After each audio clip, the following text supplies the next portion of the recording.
Well, hey there, everybody. It is, what day is it? It is the 20th. It is Thursday. Okay, all right, that's not bad. Part of me was thinking it was Friday already. um, I kind of just wanted to do an update. I tried this earlier today, and the phone kind of went part way through it. So I just paused, got a couple other things done. Figured I'd get back to it now. Um, The van is more or less really done now. I still need like an ice chest. I need to get the stuff to put in the toilet to make the toilet operational. Um, and a couple little other odds and ends. But, I mean, right now, the van's blueprint is basically done. I have a bed in there. I have a nice, decent little amount of storage in there. I put up the drapes so I have, you know, blockage of light in the back and privacy. I've gotten some hangers out there actually, so the few things that I need to hang, I can hang on that same rod that I used to put the drape up with. Gotten a couple little, at least temporary light sources out there while I wait to figure out the rest, so at least when I'm going out there over the next few days, I'm not just going out into the dark. Because as of now, I've spent the last 3 nights in the van. Two of those nights, I had the cats in the van with me. The very first night I did, and Chuck did seem to have kind of a weird reaction to just how dark it was, which for a cat you wouldn't think so, but she was meowing for like the first hour and a half, almost 2 hours, just constantly. Not in like an outraged thing, but just a meow, meow, meow, meow, on about that level of consistency too. You know, she'd come over and hang out and get petted, be quiet for those moments, and then continue to go through the van making that kind of noise. So the day after that, I started looking around, figuring things out, and getting a few more things done, and slept in the van again, but by myself, and let the cat stay in here. And then I got some lights actually in the van. I just took some old those wire lights. I have a few. Hey, there's Chuck. um, I have a few wire lights from the holidays, and I stuffed a few of those in some jars that I have, and so I now at least have a nice little ambient glow light in there for evening time. Nothing to read by, but easy to see around in, and I might even try and do a little video while that light's on, so you can see what it's like in there. Other than that, the full honesty is I'm still dealing with a little situation on the van. She's been to the shop a couple of times now. After I first got the van and got her home, within the first 50 miles, I started hearing the sound nobody wants to hear coming from brakes, which is a grinding. And I took her into Goodyear, and sure enough, the brakes were gone. And I mean, gone. I had to do an entire new system of front brakes, as well as a few other things that totaled $2,500 on top of the 13 that had just been put into it.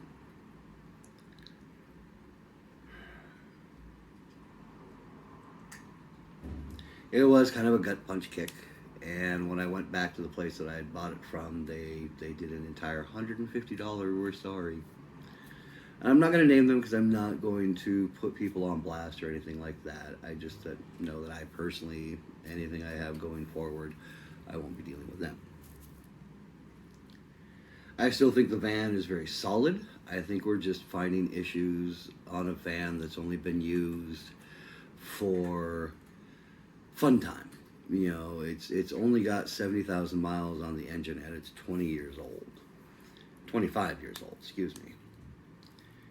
And that's really not a lot of miles, but that also means it probably sat for the last 3 to 4 years barely being used, and I'm getting to find all the fun isms of that. As of right now, she runs and drives strong. I mean, great, great drive. I mean, just fun to drive, no question. To me, feels like a very, very strong engine. But I keep encountering this thing of when I hit 45 miles exactly, boom, 45 miles, the check engine light comes on. And from that point, if I end up making a right turn at that 45 or above, and out here you're on about a highway if you're doing 45 or over, you know, freeway 55, highway 45 to 50. I make a right turn off, the car stalls, the van stalls. Sorry, it's not a car, it's a van. And I have to throw it into neutral and then get it back into drive because it is an automatic to keep it going. And as soon as I pull over, turn it back on, the check engine light is gone. She's running strong. I mean, like I said, I can put it into neutral, turn it on, put it back into drive. So she's 100% drivable at 44 miles an hour and under. But after 45, we're just hitting this weird little snag.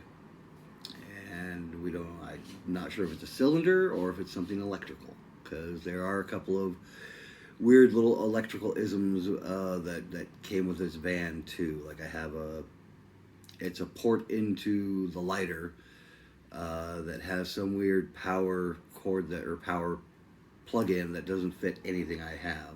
It's also old and from Japan in that sense. But it's wired into the actual steering column itself. And I don't know why. So whether I like it or not, it's either going to be a cylinder or it's going to be wiring. And it's going to be one of the two, and it's going to cost a few more dollars. And that, of course, is the joy of owning something, whether it's brand new or not. And I'll get through this. I will. It just kind of sucks because until I totally get everything done, I can't really use the van a lot to make money with. And I still haven't been able to find the title to the Scion, so I could just sell it and have that money available now. And I'm probably not going to be able to get the title for the Scion until after I'm out of this apartment and have a different mailing address after I get the title for the van here. Because once the title for the van is here, I'm out of here, so I don't accrue any more back rent type stuff. And so that's on a time limit. I mean, basically, I have until the end of June, kind of like we all do, before shit gets real again. And that will probably, at best, give me about till the end of July until I really have to get out of here.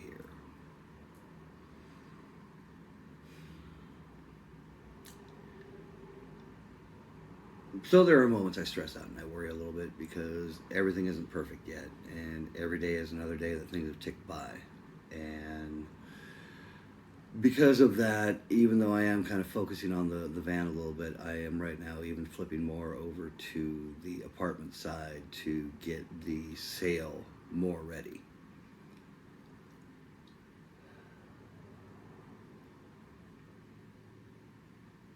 Because I am hoping with the sale of everything that I will have up for sale, as well as one other little thing I have in my back pocket, I should be able to come up with somewhere between $1,500 to $2,000. And that's just being honest. I would be pleasantly surprised if everything I own goes for more than that. And that's even including getting this to sell. Which is a big piece in and of itself because you don't even see the end of it. The end of it's actually a little further over. See, almost to the end, but it's still got a little bit going on. So, yeah, it's a matter of getting things like that sold, getting the big pieces I own that are still in good shape and haven't been cat beaten. Like, I have a really nice furniture set that I actually picked up for $65 7 years ago. It's all leather, but it's also been cat-loved for 7 years. So, I mean, I can't sell this to anybody. I got it for a dime to begin with. All I had to do was pay for the U-Haul and move it from my buddy's place to mine. And it had already been cat loved when I got it from him, which was why he wasn't charging anything more than the moving fee. And for me, I'm at the point of where, if a couple of kids that just moved into a place need some beat up furniture that's still very solid but don't care what it looks like, well, if you come get it for free, you can have it. That's about the level this furniture's at. But I do have like a big flat screen TV, and I've got some great furniture and some masks. I've got a lot of art. I've got an extra day bed that's still in really good shape. I've got a movers or a kitchen rack, that big, huge rolling rack on wheels. I've got that. I've got some kitchen stuff I'm going to be selling too. And yeah, I think between all of that, and again, that also includes getting this piece and one other like it to move. It's a little smaller. Then I should have the funds to really be able to figure out just what the hell is going on with the van and get it taken care of and be able to move forward into making money with the van. Because I think I've said this before, the most immediate thing I want to do with the van is Instacart and just start even just making $70 a day once all of this is taken care of. I want to shoot for more, but even 70 a day would add up quickly when the most I'm paying for is gas, food, insurance, and phone.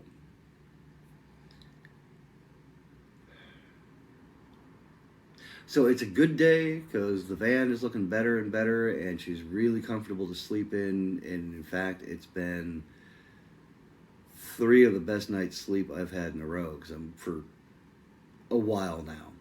I think, like many of us, just getting a full night's sleep isn't easy.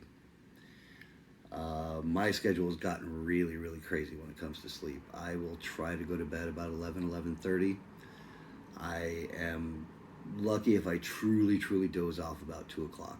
And I mean, I have checked the clock and gotten back up and like, yep, nope, haven't slept yet. Oh, it's 1:30. Okay. Sit up for a little while. All right, let's go try it again. And yeah, I doze off finally about 2 o'clock, and then I'm awake by 5:45, 6 o'clock. And then I'll end up taking like a little 2-hour nap during the day just to try and catch up on the sleep I didn't get the night before. But the last 3 nights in the van still takes me a little while to get to sleep, because even though it's my own bed, it's a new thing sleeping outside in the van rather than the apartment I've been in for the last 7 years.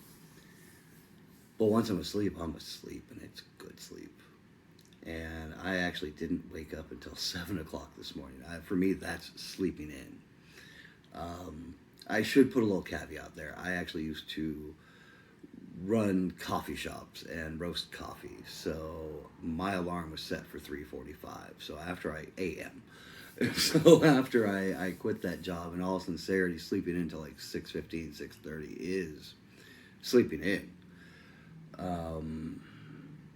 So yeah, to have not actually even woken up until 7 o'clock this morning was pretty amazing. But I'm obviously still a little stressed because I don't fully know what's going on with the van. And I can't lie, the van has taken every dollar that I don't have. I mean, that's the thing that I really have to say too. I'm not the one who's responsible for me having a van. I had the dream, and I had a couple of dollars. But a friend of the family by the name of Elizabeth and another friend of the family by the name of Tordia helped me in ways that I could never have imagined people doing for me. I had $1,500 basically to put into this, and I was shooting for a lower end van of like $6-7 or 6 or 7, yeah, getting me a Hot Wheel, $6 or $7 that would have needed a decent little rebuild, but not much. I didn't think I'd be able to do a $13,000 van with 70,000 miles on it.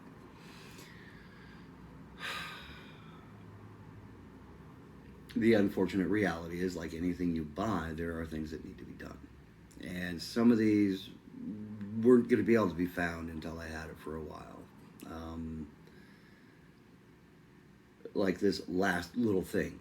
There was no sign of this until I actually took the van on a long trip down to the beach. That's the video a few back. And it was perfect just about the entire way there. I mean, really, really was. It wasn't until, and the sad reality is, I don't think I even ever got over 61 miles an hour, maybe 62. Like, I wasn't trying to push it, and that was going down a hill when we had our own weight on our butt side. You know, I was happily cruising at more like 52 to 57 miles an hour, because something about being in that van too. I'm in no hurry. I want to look out and just see everything, chill. I mean, I so look forward to being able to put this phone onto that dashboard and show you not only Oregon, but California and myself and the things that I want to do out there, and not just dealing with all the wrap up in here. But yeah, about 20 miles shy of where I needed to be,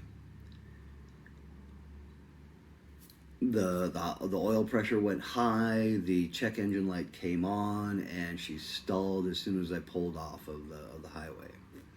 We've gotten the oil pressure back in shape, but now the speedometer odometer isn't working, and the joy of the check engine light at 45 miles an hour and stalling at a right turn still exists. So there is unfortunately something to suss out, and that means that any money I get off of the sale and calling in a couple of favors over the next week, or actually next couple of days, hopefully, all that money is going to go right back into the van to just figuring this last piece out. So that's frustrating, but that's also van ownership, and that's van life. And at least I'm having the fortunateness that it is happening while I'm still in the apartment, and I'm not having to be in the van driving it every day regardless of what shape it's in. I'm having this moment to get this figured out. It just sucks because I want this moment to be done. Now, I know people have dealt with far worse than this, in the sense of getting a van and finding out they have a van that they can't even do anything with. I just need to search down this last little problem. Cylinder, wiring. Two different worlds, and we're just not sure yet. But anyway, folks, that is where I'm at for the moment. Things could be worse, things could be better, but things ain't too bad. I am going to try and get a video of the van pretty soon, but in all sincerity, I have a little plan for the van, and I need to have something else happen first before that happens, and I don't want to give too much away. But yeah, hopefully within about the next day or so, we'll have a video of what the van is really looking like right now, with a pretty nice tour of it, and maybe an extra little surprise as well. So anyhow, thanks for listening to me, and just have a great day, man. Find a way to enjoy it, and we'll talk again.